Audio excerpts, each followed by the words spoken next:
So I'll have a small break, and I'd like to say a few words about the island of Mayotte, BBC style. So that small island in front of me, it's called Zaudi, and it's where the haute capital of Mayotte was located before they moved it to Mamoudzou on the main island. Yeah, so as I said, the island is pretty small, 365 square kilometer the main one, and less than 10 square kilometer this one in front of me, which is about nothing. You can walk in half day across, or one day, okay, on between the two furthest points on the island, but that's about all. About the nature, it's a tropical island just south of the equator, about 12 degrees between Mozambique and Madagascar, and is part of the Comoran archipelago, and it's surrounded by one of the largest and deepest lagoons of the world, and the largest and deepest in the region, in this part of the world. So there are many interesting animals living in the lagoon, like the dugong, which are kind of manatees. They look like seals, but they eat grass, and they are related rather to the elephants. Other interesting animals that you can see in the lagoons are the whale sharks, the sperm whales, killer whales, also a lot of sea turtles, a lot of fishes, corals, and so on. On the islands themselves, there is an interesting animal called Seychelles fruit bat, which is pretty big and interesting. I managed to take a couple of pictures earlier, and also the lemurs, which are interesting species, protected and threatened by extinction. It also lives on Madagascar, I believe, but it's very rare there. Yeah, this is what we've seen a bit earlier, a family of great lemurs. So other interesting animals, here there are chameleons and several endemic birds. So about the geography, as I said, the island is very small, and the highest point is about 600 meters above the sea level, and it's very hilly, just like this in front of me. Like that is the whole island. It's not flat, but it's not mountainous either. It's something in between, and it's very nice for trekking. Also,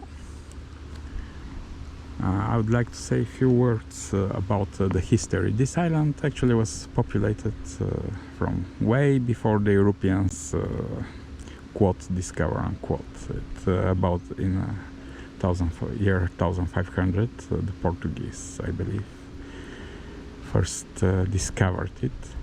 But by that time it was nearly independent, and shortly after that it was converted in a sultanate, and the sultan was related to the Oman royal family, I believe, and so on. So these people are local, really. They are not slaves brought from somewhere else. Most of them speak the language Mayotte, which is related to Swahili in the group of the Bantu languages, and about 90%, 80-90% of the people on the island speak that language. This compared to the only 60% who speak French, which is very strange.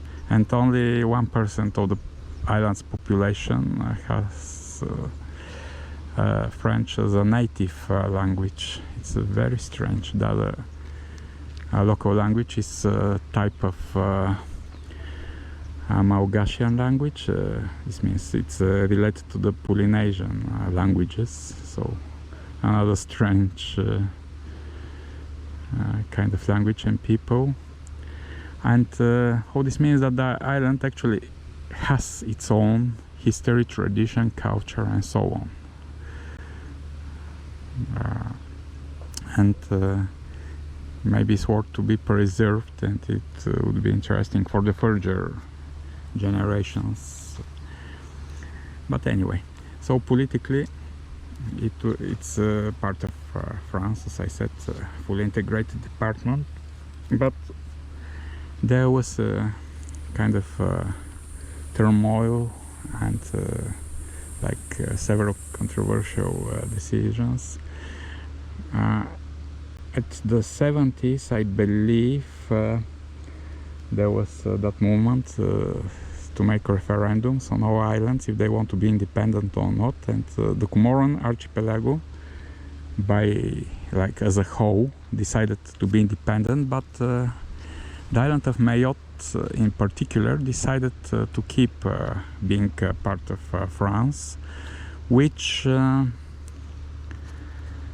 created a lot of problems, and 11 of the 15 members of the Security Council of the United Nations wanted to give it to the Comores, but France vetoed that decision and respected the wish of the people. Over 60% of the island population wanted to be part of France. And on the second referendum, about the year 2000, over 95% voted to be part of France. So this is one of the most Francophile area of the world. Like nearly 100% of the people want to be French and be part of France. Probably in Paris there will be less. Yeah, and so it's a part of France. However, it's very poor. It's the GDP is about 20% of that of the mainland France, which still means that is about 10 times higher than the GDP of the Comoran archipelago, and about 20 times higher than that of Madagascar and Mozambique. So it's very poor by the European standards, but it's incredibly rich by the African standards and its neighbors. France, little by little, is converting it in a French department, investing money and so on. And it will take time, but yeah, it will be France.